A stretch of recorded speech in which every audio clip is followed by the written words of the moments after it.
मंत्रिमंडल विस्तार को लेकर अटकलें हो रही हैं और ऐसे में एक लोकसभा एक मंत्री फॉर्मूले का भी जिक्र हो रहा है। और अगर ये फॉर्मूला लागू हुआ तो ग्वालियर चंबल से केवल 4 मंत्री बन पाएंगे। ये रिपोर्ट आपको दिखाते हैं।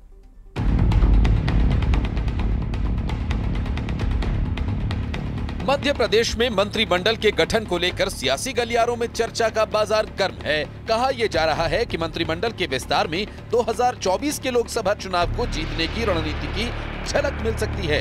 ये भी कहा जा रहा है कि एक लोकसभा एक मंत्री का फॉर्मूला लागू किया जा सकता है। अगर ये लागू होता है तो ग्वालियर को बड़ा नुकसान हो सकता है।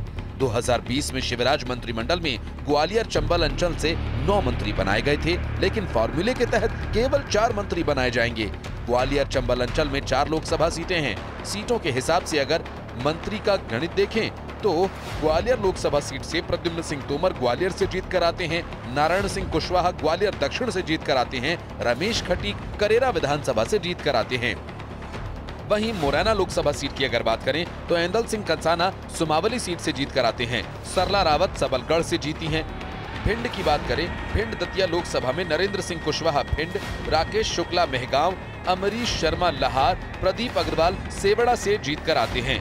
गुना शिवपुरी लोकसभा सीट की बात करें तो यहाँ ब्रिजेंद्र सिंह यादव मुंगावली, महेंद्र सिंह यादव कोलारस, देवेंद्र कुमार जैन शिवपुरी, पन्नालाल शाक्य गुना विधानसभा से जीत कर आते हैं। इन नामों में कई दिग्गज नेता हैं जिनके नाम मंत्री पद के दावेदारों में शामिल होने की बात कही जा रही है। वहीं बीजेपी नेताओं का कहना है कि सभी क्षेत्रों का विकास होना जरूरी है, भले मंत्री कम हों, लेकिन इससे विकास पर कोई फर्क नहीं पड़ेगा। देखिए, अभी तो मंत्रिमंडल आया नहीं है। मंत्रिमंडल आएगा तो पूरी तस्वीर साफ होगी। सुनाई हमें भी यही पड़ रहा है कि एक लोकसभा क्षेत्र से एक मंत्री बनाए जाने का फार्मूला पार्टी तय कर रही है। उसका कारण ये है कि पार्टी ये चाहती है कि सबका साथ, सबका विकास, सबका प्रयास, सबका विश्वास, हर अंचल का विकास हो। और उस समय परिस्थितियाँ अलग थी कि यहाँ से बहुत ज़्यादा मंत्री थे। बीच में ये सुनाई पड़ता था, लोग कहते थे कि महाकौशल से कोई मंत्री नहीं है, मालवा से कोई मंत्री नहीं, तो ये बात भी सुनाई नहीं पड़ेगी और सभी क्षेत्रों का एक अच्छा विकास होगा। और मंत्री कम होने से यहाँ कोई विकास में कमी आने वाली ऐसी बात नहीं है। यहाँ विकास तो जिस गति से चल रहा था उस गति में और ज़्यादा तीव्रता आने वाली है। उधर कांग्रेस का भी मानना है कि मंत्रिमंडल में ग्वालियर चंबल अंचल को प्रतिनिधित्व मिले तो अच्छा होगा। जी, उम्मीद तो मुख्यमंत्री की भी थी। ग्वालियर से नरेंद्र सिंह तोमर जी थे, सिंधिया जी थे।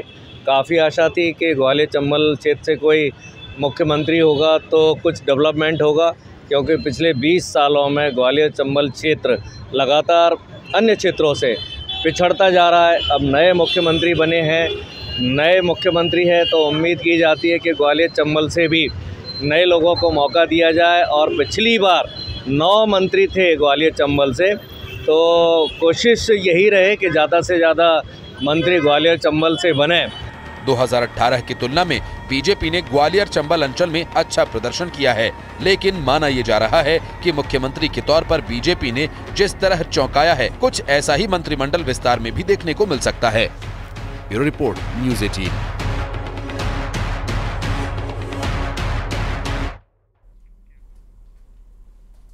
तो वहीं बात करेंगे मध्य प्रदेश की विधानसभा के विशेष सत्र की, जिसका आज अंतिम दिन है और राज्यपाल के अभिभाषण पर चर्चा होगी। सदन में हंगामे के पूरे आसार